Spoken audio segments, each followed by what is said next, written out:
প্রধান উপদেষ্টা ডক্টর মোহাম্মদ ইউনূসের নেতৃত্বে জাতীয় ঐকমত্য কমিশন গঠন করা হয়েছে। ৬ মাস মেয়াদী এই কমিশন আগামী ১৫ ফেব্রুয়ারি থেকে কার্যক্রম শুরু করবে। মন্ত্রিপরিষদ বিভাগ থেকে এই কমিশন গঠনের প্রজ্ঞাপন জারি করা হয়েছে। কমিশনের সহসভাপতি করা হয়েছে সংবিধান সংস্কার কমিশনের প্রধান অধ্যাপক আলী রিয়াজকে। অন্য সদস্যরা হচ্ছেন জনপ্রশাসন সংস্কার কমিশনের প্রধান আব্দুল মুঈদ চৌধুরী, পুলিশ সংস্কার কমিশনের প্রধান সফর রাজ হোসেন, নির্বাচন ব্যবস্থা সংস্কার কমিশনের প্রধান ডক্টর বদিউল আলম মজুমদার, বিচার বিভাগ সংস্কার কমিশনের সদস্য বিচারপতি এমদাদুল হক এবং দুর্নীতি দমন সংস্কার কমিশন প্রধান ডক্টর ইফতেখারুজ্জামান।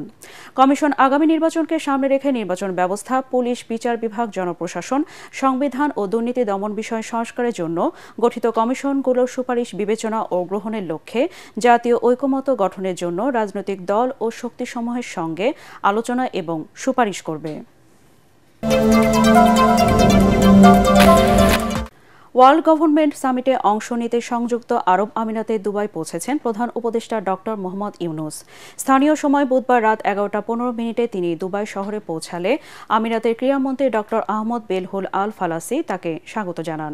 সম্মেলনে অংশগ্রহণের জন্য প্রধান উপদেষ্টাকে ধন্যবাদ জানান তিনি। এ সময় পারস্পরিক স্বার্থ সংশ্লিষ্ট বিষয়গুলো নিয়ে আলোচনা করেন তারা। বিশেষ করে ক্রীড়া ও সংস্কৃতির ক্ষেত্রে দুদেশের সম্ভাব্য সহযোগিতার বিষয়ে মতবিনিময় করেন।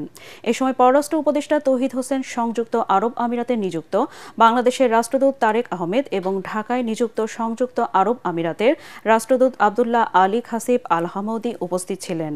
এর আগে বুধবার রাত 8:45 হযরত শাহজালাল বিমানবন্দর থেকে আমিরাতের উদ্দেশ্যে রওনা হন প্রধান উপদেষ্টা। কোটি মানুষের আস্থার ভালোবাসায় 11 বারের মতো দেশের 1 নম্বর রেফ্রিজারেটর ব্র্যান্ড ওয়ালটন।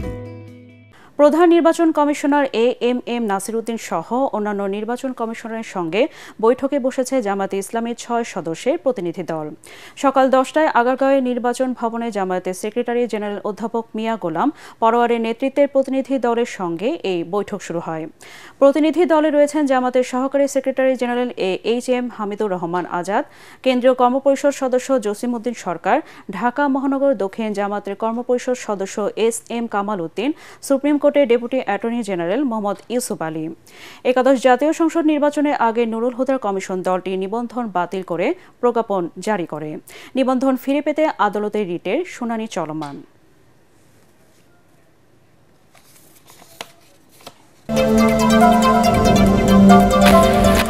জুলাই-আগস্টের আন্দোলনে সারা দেশে ৮৪৮ নেতাকর্মী নিহতের ঘটনায় শেখ হাসিনা, সাবেক স্বরাষ্ট্র ও আইনমন্ত্রী সহ ৫০০ জনের বিরুদ্ধে আন্তর্জাতিক অপরাধ ট্রাইব্যুনালে অভিযোগ দায়ের করেছে বিএনপি। এর মধ্যে বিএনপি ছাত্রদল সহ অঙ্গ সংগঠনে ৫২৪ জন নেতাকর্মী শহীদ হয়েছেন বলে জানিয়েছে দলটি। সকালে ট্রাইব্যুনালে অভিযোগ দায়েরের পর এসব তথ্য জানান দলের মামলা ও তথ্য সংরক্ষণ কমিটির সমন্বয়ক সালাউদ্দিন খান। শহীদদের তালিকা সহ ৮৪টি মামলার এজাহার কপি জমা দেওয়া হয়েছে আদালতে।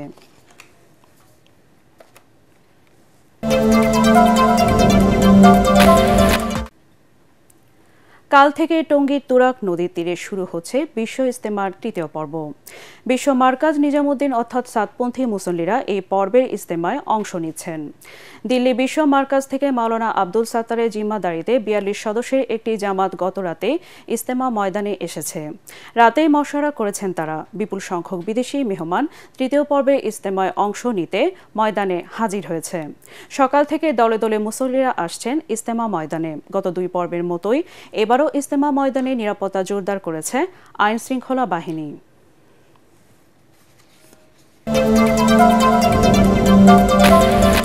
রাশিয়ার প্রেসিডেন্ট ভ্লাদিমির পুতিনের সঙ্গে টেলিফোনে কথা বলেছেন মার্কিন প্রেসিডেন্ট ডোনাল্ড ট্রাম্প। সেখানে তারা চলমান রাশিয়া ইউক্রেন যুদ্ধের পাশাপাশি অন্যান্য ইস্যু নিয়েও আলোচনা করেন।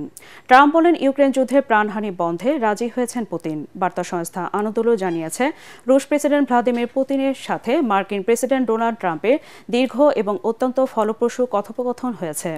নিজের সোশ্যাল মিডিয়া প্ল্যাটফর্মে ট্রাম্প বলেছেন, ইউক্রেন, মধ্যপ্রাচ্য, জ্বালানি, কৃত্রিম বুদ্ধিমত্তা, ডলারের শক্তি এবং অন্যান্য বিভিন্ন বিষয় নিয়ে আলোচনা হয়েছে।